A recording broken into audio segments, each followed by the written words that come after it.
Alright, good morning everybody. Welcome to today's YouTube learning. Just want to share some helpful hints on recycling coffee grounds, tea grounds, things like that. Stuff that we use every day and we really waste. Instead of throw it in the trash, you can use it for compost, put it in your house plants, outdoor plants, sprinkle it on your yard.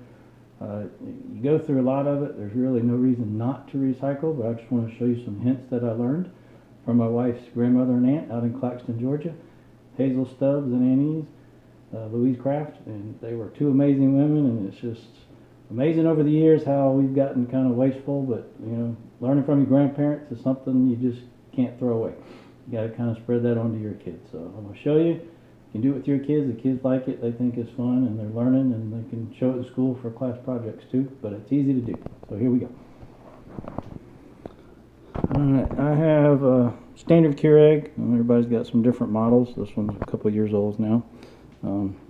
There's different ways of doing things with your Keurig. I know some people have the K-Cups. We don't use them. I bought these reusable ones. The K-Cups I think eventually are going to go away. I think a lot of people are complaining about the waste in them.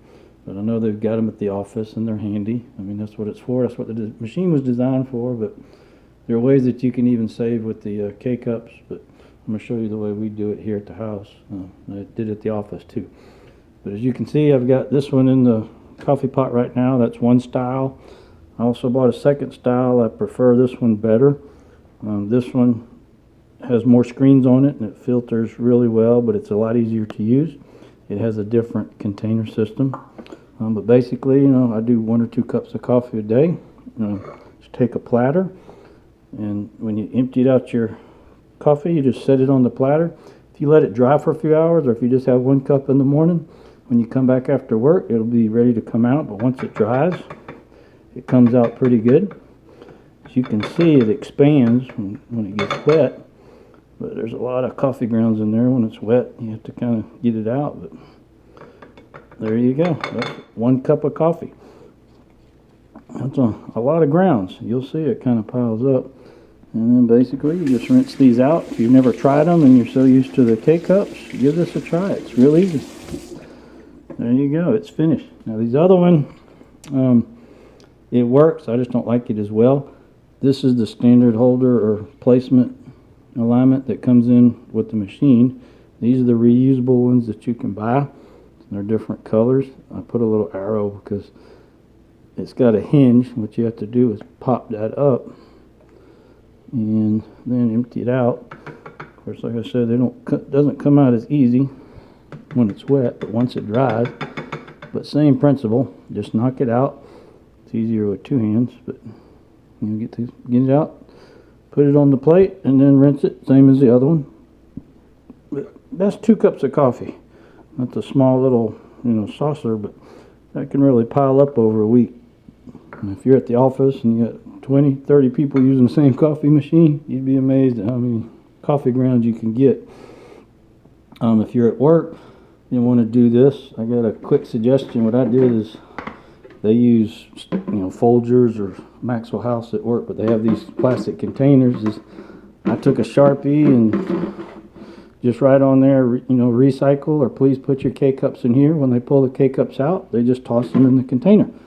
You need to bring it home like every 2 days because the coffee grounds can mold because they're not airing out that well. But and then I'd bring them home, empty them, put the plastic in the recycle bin, and keep the grounds. But that's the small platter. If you just want to do coffee grounds, tea grounds, this is just one way. I cut open. We use the family size tea bags because I like iced tea down here in the south. But I basically cut the ends off. When it dries, you see it just pours on out, and then you've got the dry bag. You kind of see the color difference when they're wet. These I broke open, but they're still wet. I want to pour it out so I'll show you. Tea, of course, that again it piles up pretty quickly. And there you go. That's a lot of coffee grounds to go in compost. Now I went ahead and did some of these ahead just so I could show you. I even take the bags when they're dry and cut them into little pieces. They're going to decompose. Banana peels. If you just want to do coffee and tea grounds, at least you're helping the environment and helping your plants. But we do a lot of things. Bananas, I cut into small pieces. As you can see, as it dries, they start to turn black, but great compost. Had some leftover rice last night. These are stems from some mushrooms. Eggshells, they just, boil some eggs. My wife makes egg salad. I like tuna fish with egg. But once you get them dry for a couple of days, they just crunch up into small pieces. Makes awesome compost. That was the coolest thing I learned from them out there. They had a lot of eggs, and especially people with farms. But if you like eggs, that's all. These eggshells just really start to pile up. That's pretty cool. So I'm going to show you how we go out and I do it. Now, I put it on the plate like this because, like I say, the grounds can mold. If you let it sit there for a day or two, they dry out, and then you go put it in, whatever you're going to do. Sprinkle it on your yard, on a plant, whatever. But it's good to let it air out. Like I say, when you've got it sitting in a container or something that's closed or not as open, it will mold. I did discover that. So we'll take these two outside just so you can kind of see what we do. I'm going to empty that out, and I'm going to show you on another video. The kids and I pulled it off of YouTube, but save these bags, and I'll show you. If you don't destroy them too badly and just cut off the ends and let them dry, you can put them on a piece of foil and light them. Cool science project. Just be careful you don't ignite your whole kitchen on fire. It's better to do it outside, but they blow away. But it will fly up several feet, and the kids really love that, so that's pretty cool. But we'll take this outside and show you what we do.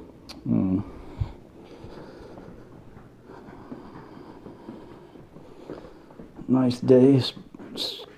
Second or third day of spring, I guess it is. Come on, Sasha. And I've got like I say, you can just sprinkle it straight on the grass. You can do whatever.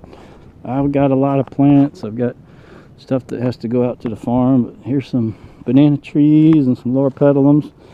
Some people just take, and you can just take and sprinkle it right on your plants. If you got indoor plants, outdoor plants, it's great compost. Also helps keep the bugs off of it. But basically what I do, and I don't really turn it or stir it, just whenever I go to plant some new plants, I mix it with some dirt. This, you see how big this is. This is nothing but tea bags, coffee grounds, and eggshells. It can really pile up. But basically I just throw it in there from last week's.